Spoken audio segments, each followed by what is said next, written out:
Welcome to Worldview Matters, discussing controversial issues, discerning current events, defending biblical Christianity.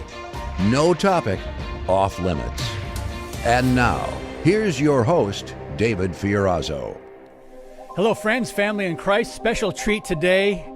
Welcome to Worldview Matters. We've got our globe brought in by the host of One Nation at FreedomProject, Dr. Jake Jacobs, who is in studio. Brother, welcome. It's great to be here, David. It always is. Thank you so much for coming in, and thanks for bringing the globe. I think I'm going to have to get one because Worldview Matters. We're going to go around the globe and talk about places like Venezuela. We might talk about New York City. We might talk about other places. But maybe Greenland? Greenland. But let's start with something fun, and that would be the Gulf of America.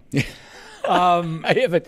It's crossed out. It says Gulf of Mexico. I crossed it out. My wife wasn't too happy. I put Gulf of America on there. So let's talk about that. Why do you think that was such a big issue for some? You know, and that was kind of off the radar completely until President Trump said, you know what? Go ahead. President Trump, he drives the leftists nuts. I know. He's the king of trolling. He knows how to drive them nuts.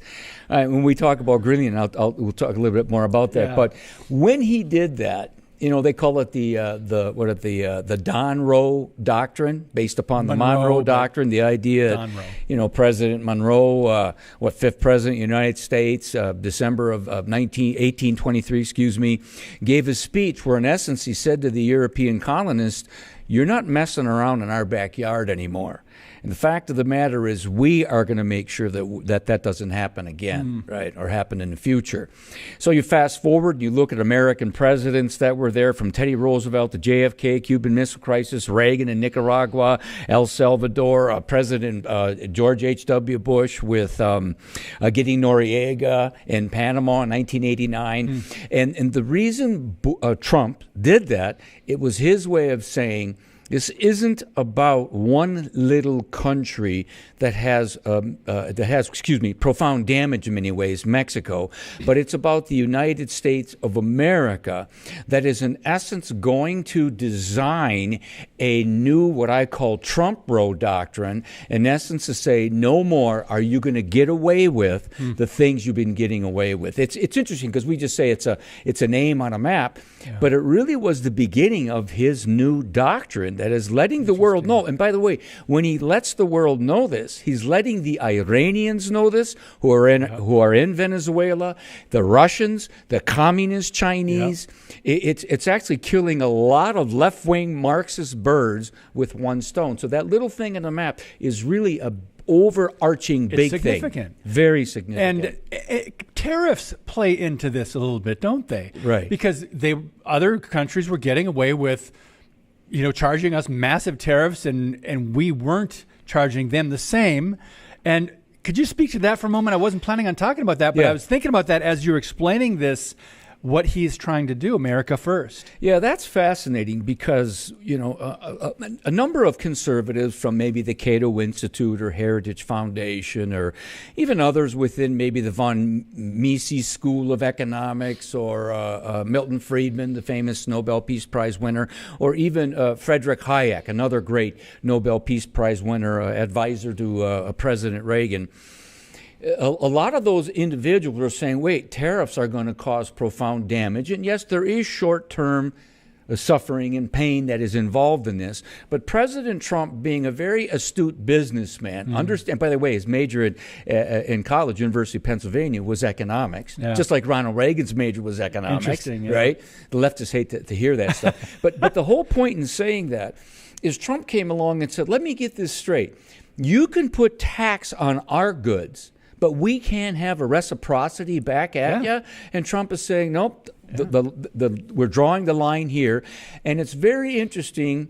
Most leftists, if not all leftists, and many even within the conservative circles they're like going, whoa, literally millions and billions and trillions of dollars are starting to flood back into the United States, being utilized as venture capitalism. And we saw the third and fourth quarter of 2025 where the economy, the GDP, was exploding. And most of the economic forecasts for the first and second quarter coming up in 2026, it's even going to be better. But you would never hear that from the media, right? Well, of course. Well, it's interesting. Who's the guy on CNN that always he talks about stats? And, I don't know his name, but I forget his name now. Our producer or director would know that. Yeah. But CNN lets him talk about this stuff, and he, in essence, is saying the Democrats, you're really messing up, and President Trump is profoundly successful in a number of ways. You know why I think he's so prominent on CNN? Because the clips go viral. Yeah. Because they are reaching. Harry Enton. They're reaching moderates. They're reaching independents. They're reaching even conservatives will watch that and go, wow, that's on CNN. And they'll share. So some of these video clips with him talking and going through these. It's about the numbers. Yep. Yes. Yep. That's my theory anyway. So, Jake, do you want to go to Venezuela or Greenland next? Let's just do Greenland. Okay. Greenland. Let's jump to Greenland. All right. Why is this important, and why are some saying, wait a minute, Trump campaigned that he didn't want to, take over the world, and now he's becoming. Greenland is a multifaceted geopolitical issue. And President Trump, granted, he's doing this kind of trolling, bombastic, bellicose language. We're going to take Greenland. Okay, he understands that he doesn't have constitutional authority to do that. Now, there could be maybe certain historical references of where Americans in the past American presidents have done that, but I don't think people recognize when you look at Greenland, it's the northern part of the Western Hemisphere. It's in our Western Hemisphere. So it does relate to the Trump-Roe doctrine in that Greenland, when you look at the northern part of the world, the Arctic, and you're dealing with Russian ships, ice-breaking ships, and Russian military ships through the northern part of the world, communist Chinese ships in that region of the world. Back during World War II, when the Nazis took over Denmark, which has the sovereignty over Greenland, we went to Greenland. We said to Denmark, we're sorry, you've been invaded by the Nazis, taken over. We have to make sure that the North Atlantic is protected, and we have a base. We have bases. We have a base in Greenland. So there's so many things going on with Greenland. Also, there is the idea of spacefarer or space warfare. Now, that's going to sound a little conspiratorial and crazy, but trust me, this is very important because the northern part of the world, we have bases in Norway, which is very important for satellite dishes when it comes to this, when it comes to the internet, when it comes to technology. Yeah. And in the meantime, the communist Chinese, they have plans, and the Soviet Union, the Russians, they have plans because if they could control that part of the world, they can control the space technology with the internet and things related, because we know with AI and other things related, that's a lot of power. So we're dealing with a geopolitical situation. Right. But of course, the sovereignty of Greenland in relationship to Denmark's control is a very important issue. Really, the treaty that was established back in 1916, in essence, we said, okay, Denmark, we'll take the Virgin Islands. You can have control of Greenland. And so I think Trump is using this bellicose language as a way of kind of stirring it up, getting people thinking. It's what he's done with the art of the deal for all throughout his life. And what he's doing is he's setting the stage so when he goes to Denmark, he'll say, look, we need to have not one base, but we need more bases. We need to expand our bases. We need to have more access to Greenland. And a lot of Greenlanders, which, if I'm not mistaken, are Inuit in their background, they really love President Trump. And so what people are thinking, and I could be wrong on this, but people are thinking that maybe possibly there could be an election where, and the Danish government has admitted, if the Greenlanders, the Inuit, if they vote, I think there's about 57,000 people in all of Greenland, if they vote to be independent from Denmark, they would be officially become an independent nation, but they would come under the ultimate sovereignty of the United States. Interesting, really interesting. It is really fascinating stuff, and I know the lefties in our circle too would say, "Geez, but do you have to say you're going to take it?" I really believe it's his kind of rhetorical move on the chessboard to get things going, because I believe I think so too. Before he's out, Greenland's going to be much more under our sphere of influence. Well, it is a national security issue, but as you said, it's power when it comes to satellites and other things. But I can just imagine when we want to put another base there, the left is going to flip and say, "Oh, Trump wants to take over," and he's abusing his authority. And I can deal with legitimate constitutional authority. I have a number of libertarian friends, original constructionists of the Constitution. There are some legitimate arguments there, and so when President Trump does his rhetorical stuff, people are going, "Holy cow, what do we got here, a dictator?" But I believe he's opening the door for Secretary of State Rubio and others to be involved in negotiating with the Danish, because, by the way, this is an incredible albatross financially for the Danish. They spend a lot of money on helping Greenland actually maintain itself. I didn't even think about that. Yeah, it's very important. But the Danish, in defense of them, they're very offended by this. It makes sense. Yeah. This goes back over 300-400 years in their history, goes back to the Vikings 1,000 years, etc. But ultimately, if Trump is wise, I think there's a way that we can get more influence in Greenland. Okay. And we should. Yeah. Because remember, the geopolitical machinations of of Russia, which Putin is an old Soviet KGB man, and of China, they're up to no good in the northern part of the world, and we need to remember that. Yep. Amen. Great points. As we go around the world here, we've got to go. We're going to stop in New York City in a couple minutes, but before we do that, let's go to Venezuela, based on recent events. Before the recent arrest and the recent headlines a couple weeks ago, let's talk about fentanyl and the prison gang Tren de Aragua. I've got some stats that I'm going to mention and get you to talk about this, because this flies under the radar and it's disgusting. Since 2021, more than 250,000 Americans have died from fentanyl and synthetic opioid overdoses. In 2023 alone, nearly 73,000 lives were lost. That's almost 200 people a day. Now, these aren't abstract numbers. This is narcotics flooding into our country primarily through the southern border. And it's not accidental chaos.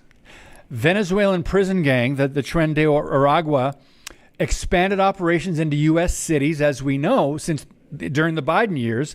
And they've engaged in kidnappings, extortion, human trafficking, violent intimidation. And we've seen some reports on that, what they've done in Aurora, Colorado, and others. But let me give you a couple more stats, Jake, and I'll let you respond. The United States, friends, understand this, because we don't hear this in the news. The U.S. has 4% approximately of the world's population, right? But we have 38% of the world's fentanyl consumption. And get ready for this. I hope you're sitting down. 65% of the world's fentanyl deaths. These are overdoses since 2019, in 4.5 years. That is these deaths have been more than all of the casualties of World War II, Korea, Vietnam, Desert Storm, Desert Shield, and Afghanistan combined. Jake? First thing that comes to mind. Oh, by the way, I put the Arizona hat because it does relate to this. Okay, right? They've got a southern border there. Well, I mean, the reason the hat is on is to. I've been to the border a number of times in the past few years. In fact, I'll be leaving in a few weeks to go stay out there for a few months. I've been with Arizona ranchers, Arizona citizens, right on the border, right in what they call the Biden hole, the Biden gap, where literally hundreds of thousands of millions of illegals, many of them criminals, flooding through the border and spreading that poison all throughout the country. Isn't that treasonous, by the way? Absolutely treasonous. How could a president or anyone in power allow allow this to happen to our country. And to have Biden and Kamala Harris and I just forgot his name now. I'm glad I did. The guy who always lied and said the border is secure, the border is not open. The point is, they were lying through their teeth. When I'm with the ranchers, and they were, in fact, we had 2 times where we actually saw the cartel, and they were carrying the backpacks full of their drugs. Wow. Right? In fact, we wanted to go after them, but the rancher I was with grabbed me and said, "You can't do that, Jake," because one of the guys dropped their backpack when they saw us and went down into a creek, and I wanted to go get it. And he said, you can't do that because they got guys with high-power rifles that will shoot you because of what's in the bag. But anyways, my whole point in bringing that up is the fascinating thing about this and the disgusting thing about this is Gustavo Pedro of Colombia. He works in cahoots. The cocaine is coming through Colombia. The president of China knows that the precursor for fentanyl comes from China. And what do you think is the conduit, the launching pad for all this evil? Venezuela. Yes. Venezuela and Maduro. They did back in the 50s. There was such prosperity in Venezuela. They were the 4th largest GDP. I always get that GDP in the world, 4th biggest. Yeah. Their income in some cases was coming close to American income in the late 50s, 1960s. Hugo Chavez and Maduro, they take over power 25 years ago. These are Marxists. They work in cahoots with Gustavo Pedro of Colombia, and they nationalize, or I call it Marxize, the oil industry. Yep. They literally destroyed 80% of its capacity produced. They stole the revenue so they could become billionaires, multi-millionaire billionaires, and in essence, they turned to narco trafficking. They turn to the cocaine. They turn to the fentanyl. And so Venezuela is right smack dab in the middle. And it's not a coincidence that, believe it or not, it's going to sound strange for a Latin American country, the Iranian and Hezbollah activists are in Venezuela, part and parcel working within this trade, because that's the money they use to pay for Hamas, to pay for Hezbollah, to pay for the Houthis. Yeah. That President Trump and, of course, Marco Rubio, Secretary of State Marco Rubio, the first Latino, Hispanic Secretary of State in our history, he is an expert in this area. And this is so multi-layered and fascinating because of all the evil things that are happening between the Ruskies, the Russians, and the Communist Chinese and the Iranians. And that's why we have killed many, many evil birds with one stone on this move. You mean by going down and arresting Maduro? Absolutely. So let's talk about, you used the word constitutional doctrine before. Yeah. In the context of Trump, but I've heard a couple on the liberal media outlets saying what Trump did is not constitutional. Okay. Because he abused his power. Correct. Yep. Now it's very interesting because how do we find time to explain all that? Well, we've got 10 minutes. Okay. And we've still got to talk about New York City. The point is, I have some dear friends of mine, good thinkers, libertarian conservatives, that do say, but there's a constitutional issue here. Look, Article 1 gives the power to Congress to declare war. Yeah. Article 2 gives the power to the president, the executive, to be commander-in-chief of the Army and the Navy. And so we've had this fight that's gone back and forth for well over 100 years. Teddy Roosevelt, with the Roosevelt corollary in relationship to the Monroe Doctrine, said, we're not going to allow these thugs to get away with that, or whatever the case may be, the Spanish or other countries. And he utilized that. And when they said, well, where do you have the power to do this? He says, Article 2 as commander-in-chief gives me that power. It could be, like I said earlier, it could be Teddy Roosevelt, JFK during the Cuban Missile Crisis. They didn't declare war. Harry S. Truman during the Korean War. They didn't declare war, with the communists trying to take over the Korean Peninsula. George W. Bush going into Panama with Manuel Noriega, 1989. I mean, so presidents have gone through, and it's interesting because even with the 1973 War Powers Act during Richard Nixon's time in relationship to the Vietnam War, and they thought he had too much power, they passed the War Powers Act, which said, well, we'll diminish his power. He can initiate within 48 hours, then he has to tell us. But he only has 60 days to be able to do his thing if troops are going to be involved, and maybe another 30 days to pull them out safely. But the point is, the Supreme Court has never said it was unconstitutional, the War Powers Act. So many presidents, whether they're Democrat or Republican, are always making reference to the War Powers Act, and Trump is simply saying, I'm exercising my executive authority based on Article 2 and the War Powers Act. It's amazing if you look at the protests of people cheering now in Venezuela. The citizens there, the average citizens there, are celebrating this, and our media won't talk about that angle, will they?